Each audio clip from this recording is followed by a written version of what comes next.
Alright guys, I'm back. Today we're going to install this TTi Turbo Muffler Delete. It will replace this plastic piece right here. So there's basically this space inside here that it muffles the sound, so it makes it more restrictive, and it replaces it with this smooth, perfectly smooth tube. I wanted to get the HPS one, but it's not in stock, so I just couldn't wait and went with this TTi Motorsports. I'll leave all the links to all the items below in the description. I got this light here. It's pretty good. It's magnetic right here. There's a hook right there. It's rechargeable. There's 3 light settings. So off. It's 2000 lumens, and then it goes down. Unfortunately, it doesn't stick to the hood. Normally it would stick, but I guess this hood is aluminum, will not stick. But this is a great light for working on your car. It comes as a 2-pack on Amazon. I'll leave the link in the description, so check it out. My strut bar came in. They shipped me the wrong strut bar, but I got the correct one. I also ordered the HPS charge pipe, intercooler's charge pipe. It will replace this plastic one right here, the OEM. It's smaller, and the new one it's aluminum, and it's wider, it's bigger in diameter, so it's more airflow.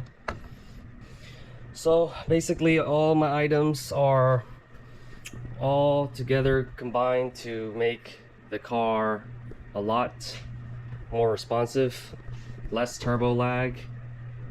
The throttle response will improve. Right now it's already like, with the cold air intake and the axle back exhaust, like it's already like pretty good, way better than stock.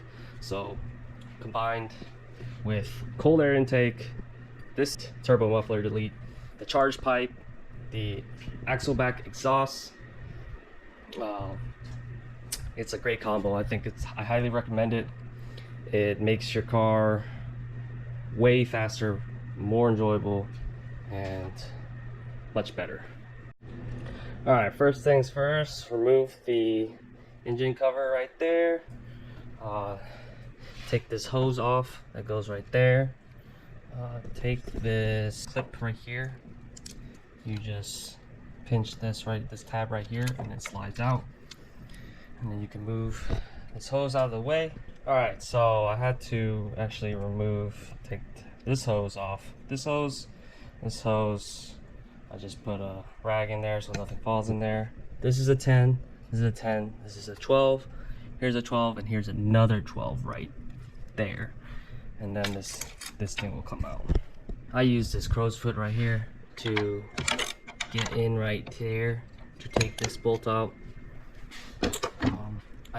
I'm gonna use this flex head combination wrench to remove the one right there, this bolt, to get this heat shield off. There's 3 bolts, so you get that bolt, and then this covers blocking the other one. I'll remove that, and then I'll be able to take this out. I have this magnet thingy. Help me not drop that nut right there. It's $5 at Harbor Freight. It's a really good tool. All right, finally got this thing off. It's a pain in the ass.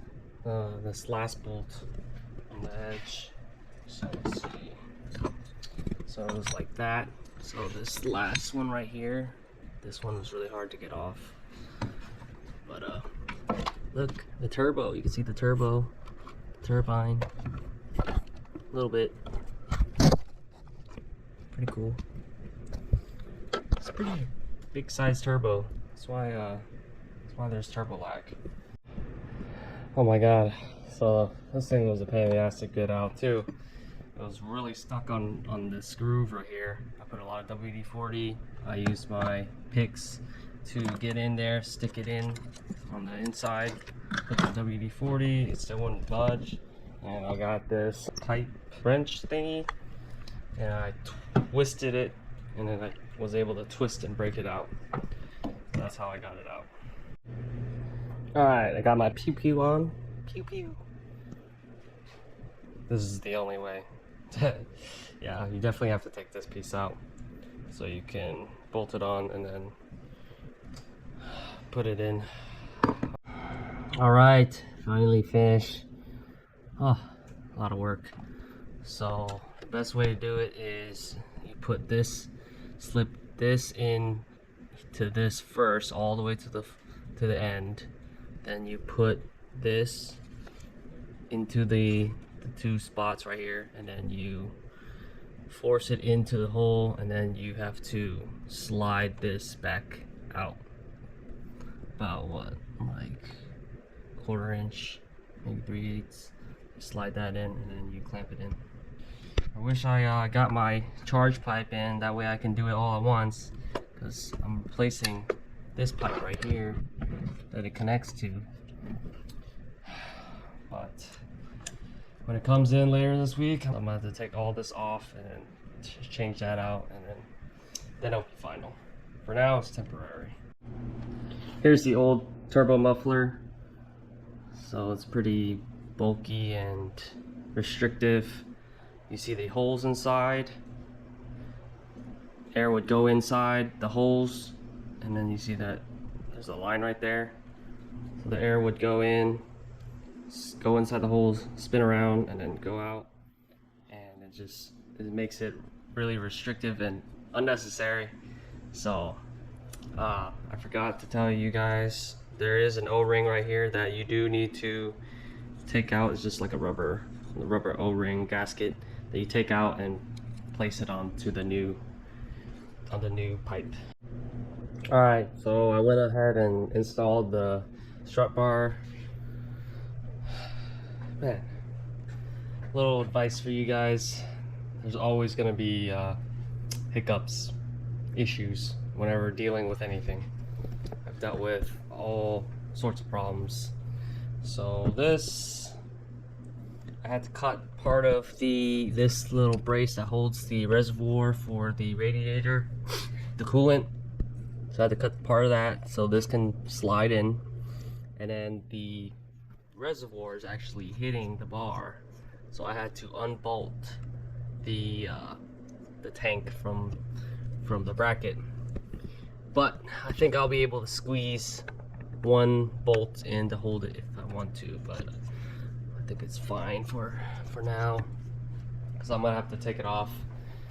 I'm gonna have to take off this bar when I do the charge pipe. I just wanted to see what it would look like. All right, this is it for now. Thanks for watching. Please subscribe, like, comment. All right, peace.